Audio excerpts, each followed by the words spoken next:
I'm Lisa Snowden McCray, the editor-in-chief of the Baltimore Beat, an independent weekly paper here in Baltimore. I've been talking to Councilman Ryan Dorsey about transit. His Complete Streets bill is aimed at urging the city forward on issues like public transit and bike lanes. He's here to talk to me a little bit about what he's trying to do and why it's important. Hi, Ryan. Hi, Lisa. Hi. Hey, thanks for having me. So thanks for being here. So I wanted to talk to you kind of hinging on an article that came out in The Sun a little while ago. That said, you know, you were part of this new class of city council members who came in super idealistic and kind of ran headfirst into reality. I don't know if I agree with the premise of that story, but I do know that, you know, it hasn't been easy moving your ideas forward. So where are you now with this? We've been meeting with the Department of Transportation for many months. And we've sought to get their buy-in to this, like we've had from all these others that we call into this.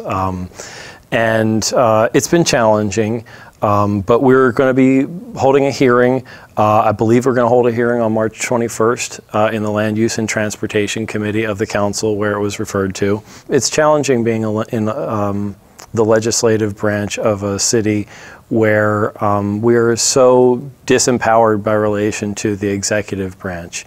It gives kind of everybody pause about whether they want to wade into anything because they're so dependent on the mayor and the executive branch to deliver things for their communities and deliver things that they want the mayor's support on.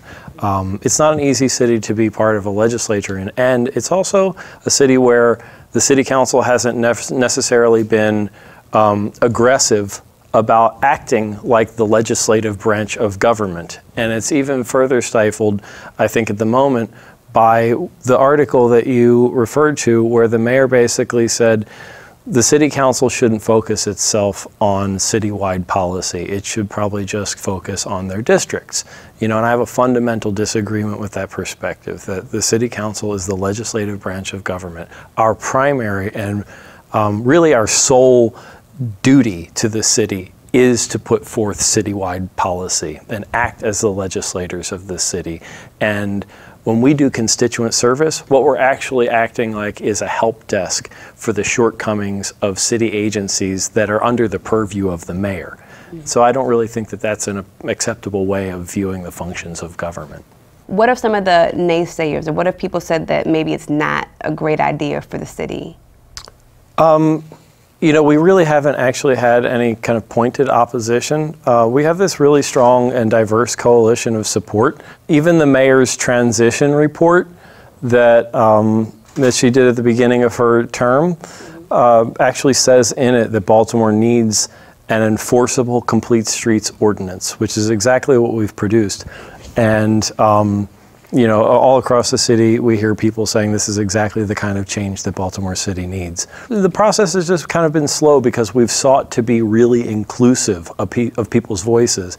And I'm really, you know, I do want to be a partner to the Department of Transportation. So I've kind of slow rolled my movement of this bill just in order to have robust dialogue with the Department of Transportation, partly accommodating the time that it took for the administration to bring in a new DOT director and to establish a rapport with her and for her to bring in other supporting staff.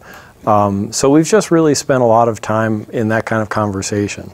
And I know, has there also been an issue with lanes as far as, you know, having space for emergency vehicles? Has that been kind of one of the things that's been slowing up?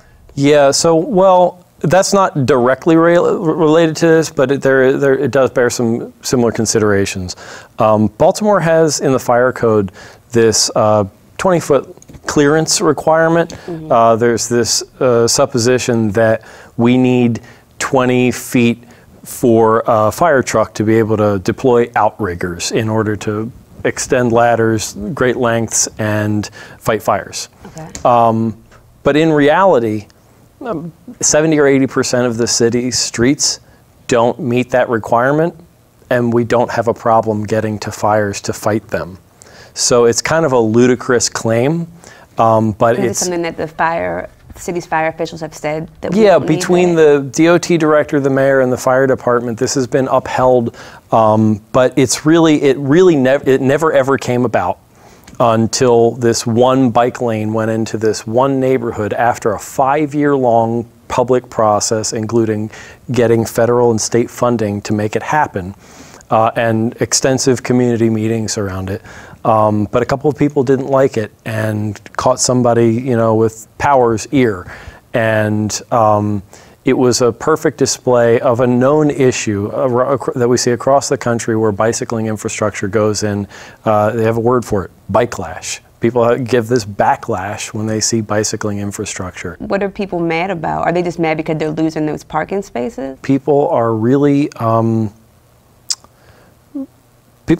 sensitive about their car usage and their belief that, especially middle-class homeowners, they believe, I worked for this and this is my home and I am somehow entitled to this space that's right in front of my house, even though that's public space and it needs to serve the greater public good as well as possible, not just be free housing for your car.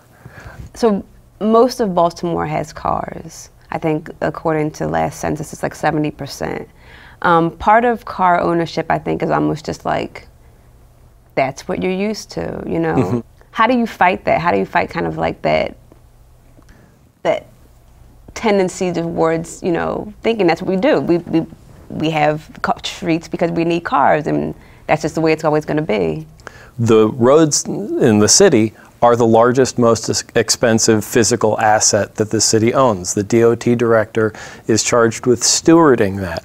But it goes to me without saying that if you're making changes or if you're deciding in broad ways how that space is used, you're going to impact other aspects of quality of life. So with that in mind, it's really easy to say, we put the health department, the health director, on this commission, on this council, coordinating council, because we know that when people have an opportunity to have safe access to cycling and pedestrian and have a more active lifestyle, that's a way of addressing chronic hypertension, that's a way of providing healthier lifestyle for people.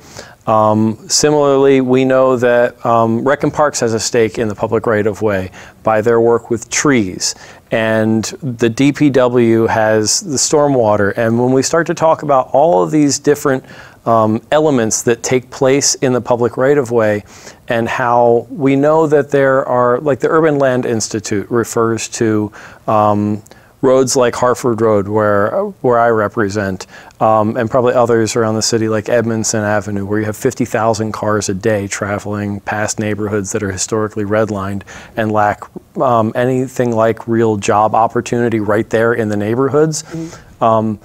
That lack of job opportunity, that lack of small business presence is a result of what the Urban Land Institute refers to as a disinvestment engine. The design of that road itself deters from locating in the community things that people who live in the community really want. Mm-hmm. So it's about, a lot of what I talk about is people having a vision for what their neighborhood could be like if it weren't being dominated by cars. I have probably 50% of the businesses in the Hamilton Business District, in my district, vacant.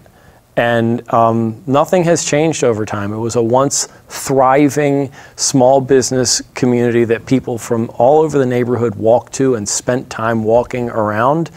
But the only thing that has changed over time to affect its blight is that the space has been taken over by cars in high volume and high speed. And if we create communities that are really walkable, we have an opportunity to improve air quality, public health, small business growth, and that means job growth. The Baltimore Development Corporation kind of throws their hands up about creating jobs in the city and says, what are we going to do? Mm.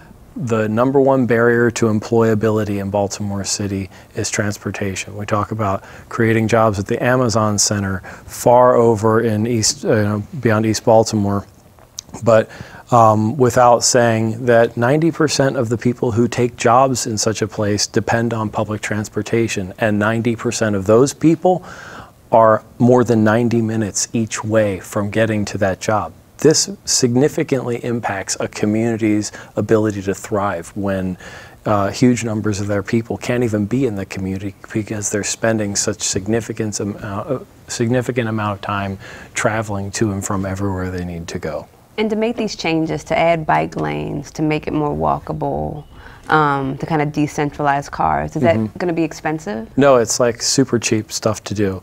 So one of the things we can do probably all over the city is what's referred to as a road diet, just scaling down the number of travel lanes for cars to make designated space for buses and for bikes so that those modes become safe and more efficient so that more people begin to use them and fewer people using their cars.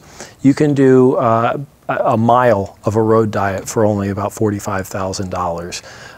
The complete streets elements, if you're just, say, repaving a whole road, they might add only, the research shows that about 3% to the total cost of the project. But when you then take into account the savings in healthcare costs for people who live in the community, the savings of insurance payouts for property damage from crashes that are enticed by dangerous cars, when you take into account the potential to put vacant spaces back onto the city's tax rolls because they then become viable business places, when you take into account the employability that you create for these small investments, it's a real win. And there are huge pools of money available for just that and nothing but that. It's really a matter of just having grant money from the federal government and from the state government, and and it's not even necessarily all